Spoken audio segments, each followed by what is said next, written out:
చాలా మంది అడుగుతున్నారు ఆకునూరి మురళి గారు ఎక్కడ అంటే రకరకాల ఇష్యూస్ వచ్చినప్పుడు అడుగుతుంటారు మురళి గారు ఎక్కడ. ఇప్పుడు కాంగ్రెస్ ని గవర్నమెంట్ రావాలన్నారు, తిరిగారు, బస్సు యాత్రలు ఇది చేశారు. తప్పు కదబ్బా. నేను కానీ నువ్వు కానీ ఎప్పుడు కాంగ్రెస్ గవర్నమెంట్ రావాలని చెప్పినాం అబ్బా. అరే దుర్మార్గుడు బీఆర్ఎస్ వాడు మొత్తం డిస్ట్రాయ్ చేశాడు, విద్యను డిస్ట్రాయ్ చేశాడు, మొత్తం కరప్షన్ చేస్తున్నారు, ఆ పిచ్చి కాలుష్యం ప్రాజెక్టు కడుతున్నారు, డబ్బులంతా నాశనం చేస్తున్నారు, అహంకారంగా ఉన్నారు మనుషులు. ఇంతసేపు ఫామ్ హౌస్లో ఉంటాడు, అడ్మిషన్ చేయడం లేదు సరిగా, పిచ్చి పిచ్చి ఉందని కదా కొట్లాడింది. సో అట్లాగే బీజేపీ అది ఇంకొక ప్రమాదకర వ్యవస్థ, వాళ్ళు ఇంకో లోకంలో ఉంటారు, వాళ్ళు సనాతన బొమ్మంటారు, వెనకకి బొమ్మంటారు మొత్తానికి. అందుకని మనము కొట్టాడిన తప్ప మనం ఏదో కాంగ్రెస్ కండా వేసుకొని తిరిగినాం అయింది కదా, తప్పు కదా అది అట్లా. అది ఇంకొకటి ఏంటంటే ఇప్పుడు దిస్ పాలసీ అనేది వీళ్ళకి అర్థమై చాటల మనలకి.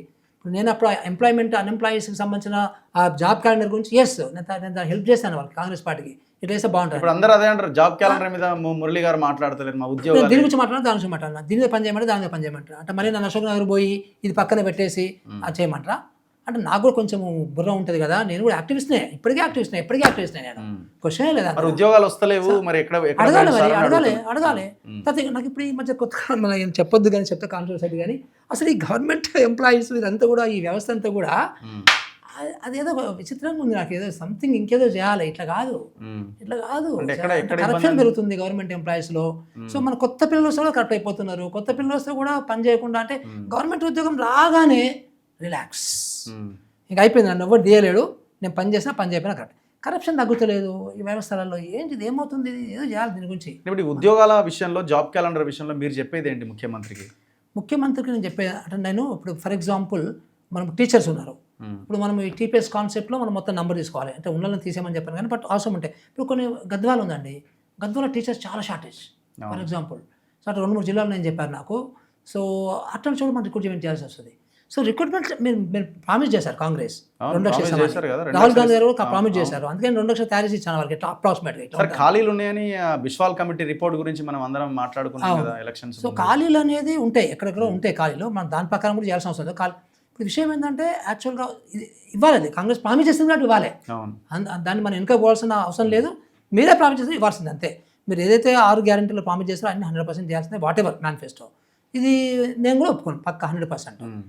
సో అంటే కనబట్టలేదు అన్నారు కదా, మురళి ఎక్కడ పోయాను ఇదే నేను చేసింది. 305 స్కూళ్ళు తిరిగాము, 3 దేశాలు తిరిగాము, సో 7 రాష్ట్రాలు తిరిగాము, తర్వాత ఒక 100-200 మీటింగ్లు పెట్టాము, రకరకాల సెమినార్స్ పెట్టాము, సో రీసెర్చ్ చేశాము. సో నేను ఇప్పటికీ కూడా లాస్ట్ 1 yearలో ఎప్పుడు మా ఇంటికి నేను 8:30 ముందు పోలే ఇప్పటికి కూడా. సో నేను ఒక యజ్ఞం అబ్బా, అంత ఈజీ కాదు, చాలా పెద్దది ఇది. సో ఈ యజ్ఞాన్ని మరి నేను చేస్తే మీరు అప్రిషియేట్ చేస్తారా, లేకపోతే మన అశోక్ నగర్ రాలేదంటారా మీరు? ఏది కరెక్ట్ ఏది కరెక్ట్ అని నేను అనుకోవాలి ఫస్ట్ థింగ్. అది మీరు చిన్నపిల్లలాగా మాట్లాడొద్దు. సో నేను పని మీద ఉన్నా అంతే, నాకు ఏదో స్టేట్మెంట్ ఇవ్వండి అని అంటారు వాళ్ళు, ఒక స్టేట్మెంట్, అరే ఉద్యోగాలు ఇవ్వండి ఎందుకు ఇవ్వట్లేదు అని ఒక స్టేట్మెంట్, వాళ్ళు ఒక స్టేట్మెంట్ అన్నారు, ఇంకొక స్టేట్మెంట్ అంటారు.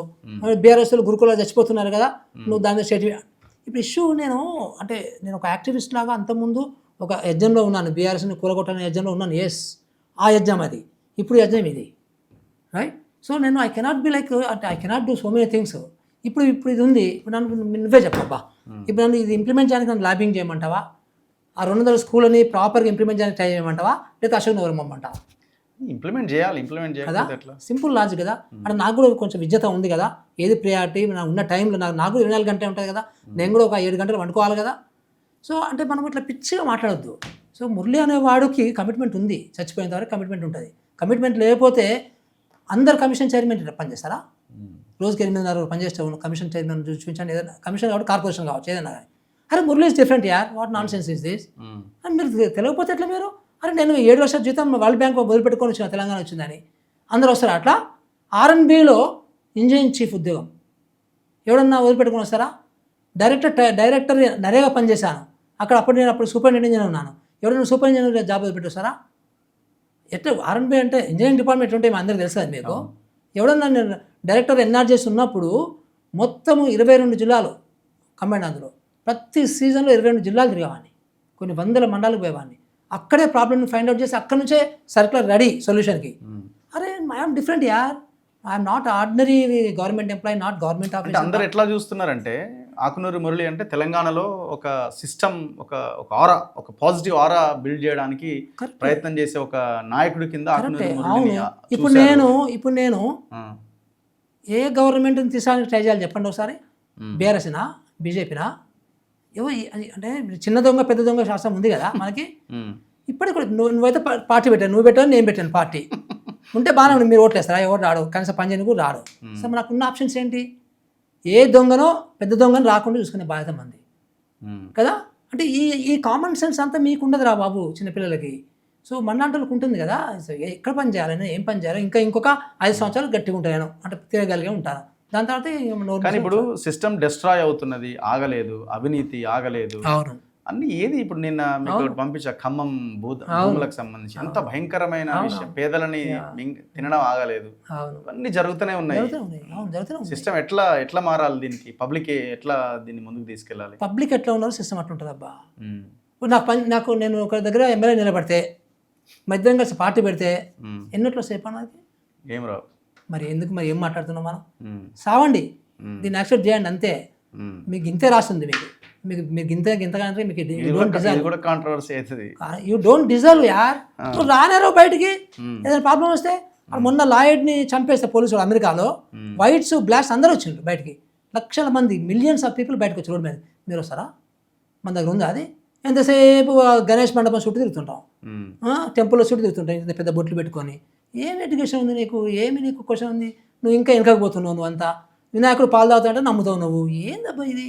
మళ్ళీ మీకు అన్నీ మళ్ళీ అమెరికా లాగా ఉండాలంట. అమెరికా లాగా రోడ్లు ఉండాలి, సో జర్మనీ లాగా స్కూల్ ఉండాలి, ఇంకా లేకపోతే స్వీడన్ లాగా యూనివర్సిటీ ఉండాలి అంటావు. మరి నువ్వు చేసేది ఏంటి? నీకు అందుకే అంటాను, యూ డోంట్ డిజర్వ్ దట్. నువ్వు సైంటిఫిక్ టెంపర్ ఉంటే క్వశ్చన్ చేసేది ఉంటే రోడ్ల మీదకి వచ్చి కొట్ట పట్టండి. మరి మనం రాత్రి మన బడి నిద్ర చేసినాం, ఎంతమంది వచ్చిన మనతోని? బస్సు యాత్ర చేసినాం, ఎంతమంది వచ్చిన మనతోని? వాడు బీజేపీ వాడు బస్సుని తలలో పెడతామని చెప్పి మాకు బైన్సాలో మాకు ఎదురు తిరగబడ్డారు. ఎవరైనా వచ్చిందా? వస్తారా? ఇవన్నీ ఉన్నాయి. మరి ఇట్లా నీకు ఇప్పుడు ఇదే అన్ఎంప్లాయ్స్ ఉన్నారు అబ్బా. నిజంగా ఫ్రాంక్గా మాట్లాడుతాను. రేపు గవర్నమెంట్ ఎంప్లాయ్మెంట్ రాగానే ఏం చేస్తారని నేను చెప్పేది, జాబులు ఇవ్వద్దంటలేను, గవర్నమెంట్లో ఇస్తాం కరెక్టే. బట్ మన కల్చర్ గురించి మాట్లాడతాను నేను.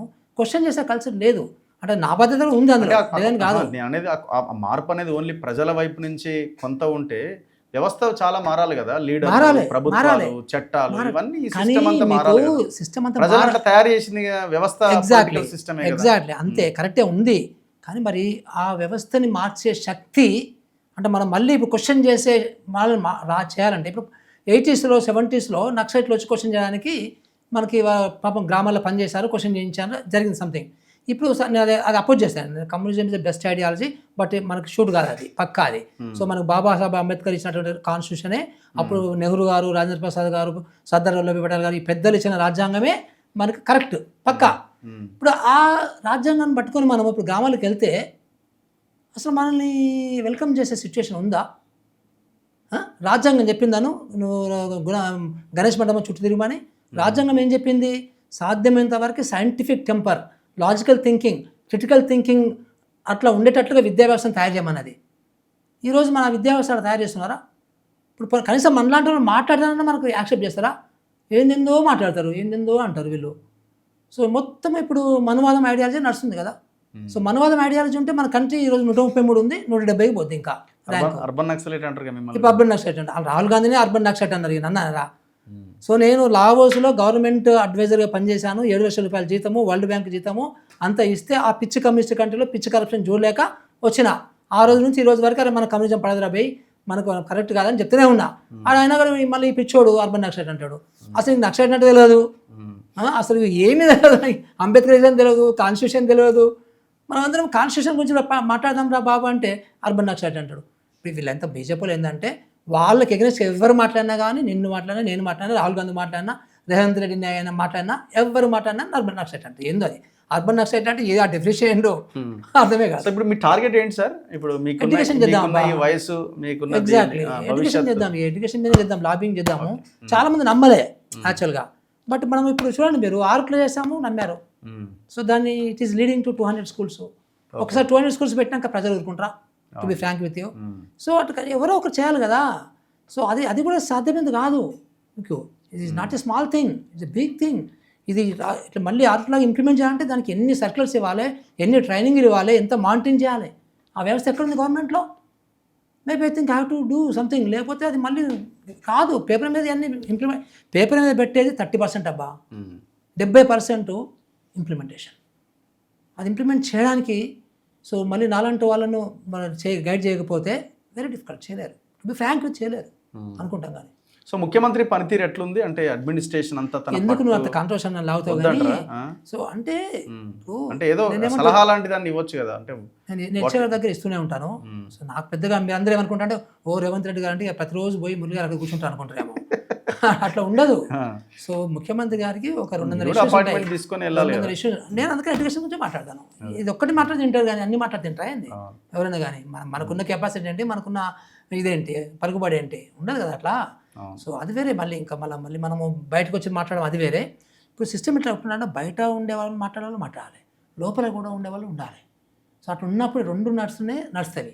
అసలు మనకి ఇంతకుముందు లోపలికి నేర్చేటోడు కదా వాడు బీఆర్ఎస్ వాడు. సో వాళ్ళ లోకం అంతా వేరే ఉండేది, ఏంటంటే పిచ్చి ఉండేది అంతే కదా. సో కనీసం మీద కొంచెం నయం కదా లోపలికి రాణిస్తున్నాడు. కనీసం నెలకు ఒక మీటింగ్ పెడుతున్నాడు ఎడ్యుకేషన్ మీద.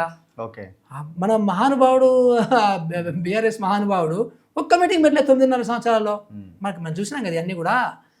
అందుకని చాలా డిఫరెంట్గా ఉంది కదా, కొంచెం నయం డెఫినెట్గా. ఇప్పుడు మన రేవంత్ రెడ్డి గారు నయం డెఫినెట్గా. Anyway thank you sir, thank you very much. I think first interview అనుకుంటా మన తొలి వీళ్ళకి ఫుల్ ఇంటర్వ్యూ దీని మీద. Anyway thank you very much. Thank you. ఇది ఆకునూరి మురళి గారితో స్పెషల్ ఇంటర్వ్యూ. ఇప్పుడు ప్రభుత్వం ముందు ఉన్నది ఈ యొక్క డాక్యుమెంట్ ఇదంతా కూడా. సో రేవంత్ రెడ్డి క్యాబినెట్, కాంగ్రెస్ దీనిపైన నిర్ణయాలు తీసుకోవాల్సిన అవసరం ఉంది. అవసరమైతే 1000 ఎకరాల, లక్షల ఎకరాల భూములు ఉన్నాయి, అమ్మైనా సరే దీనికి పెట్టాల్సిన అవసరం ఉంది. దాంట్లో ఏం తప్పులేదు. సో అది అమ్మి వేరే దుబారా ఖర్చులు కాకుండా ఎడ్యుకేషన్ మీద పెడితే అట్లీస్ట్ సిస్టమ్ బాగుపడుతుంది. అప్పుడు తయారవుతుంది మీరన్న రైజింగ్ అయినా, గతంలో ఆయన మాట్లాడిన బంగారు తెలంగాణ అయినా. సో విద్య విజ్ఞానం వచ్చినప్పుడే సాధ్యమవుతుంది. చూస్తూనే ఉండండి మన తొలి వెలుగు.